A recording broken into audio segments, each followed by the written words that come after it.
नीता मिश्रा कक्षा 9 और 10 के विद्यार्थियों को तत्सम और तद्भव शब्द पढ़ा रही हूँ। अब हम जानते हैं ये तत्सम और तद्भव शब्द क्या होते हैं।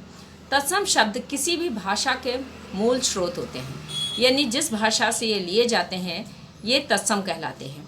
हमारी हिंदी भाषा संस्कृत भाषा से ली गई है, इसलिए इसमें संस्कृत के जो मूल शब्द हैं वो जब यथावत प्रयोग किए जाते हैं तो वो तत्सम शब्द कहलाते हैं। और तद्भव यानी अपभ्रंश भाषा में, बिगड़ी हुई भाषा में या परिवर्तित भाषा में जब हम उसका प्रयोग करते हैं तो वो हो जाते हैं तद्भव शब्द।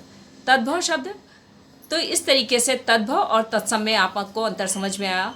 अब इसमें मूल शब्द आपको बता दें, जैसे गौ, गौ शब्द जो है ये तत्सम शब्द है और जब इसका हम तद्भव प्रयोग करते हैं तो हम गाय प्रयोग करते हैं।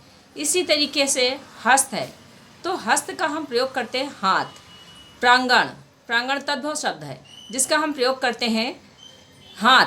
प्रांगण, प्रांगण का मतलब आंगन। तो इस तरीके से बहुत सारे शब्द हैं जिनको हम तत्सम से शब्द तद्भव में बदलते हैं तो ये तद्भव शब्द हो जाते हैं। जैसे अग्नि, अग्नि का हो गया आग। अश्रु, अश्रु का हो गया आंसू। उज्ज्वल, उज्ज्वला। कर्म, काम। ग्राम, गांव। दुग्ध, दूध। अध, अध नीचे। अग्र आगे। अक्षी आँख। उलूक उल्लू। कोकिल कोयल।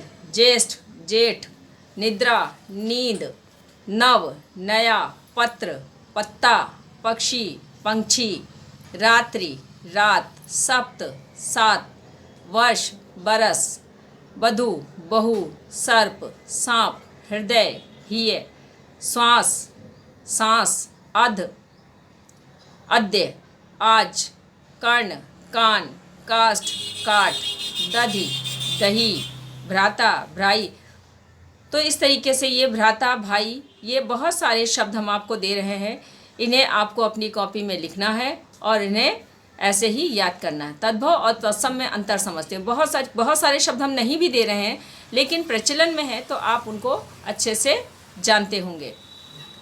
ये कॉपी में लिखने के बाद आपके तत्सम और तद्भव शब्द कंप्लीट हो जाते हैं।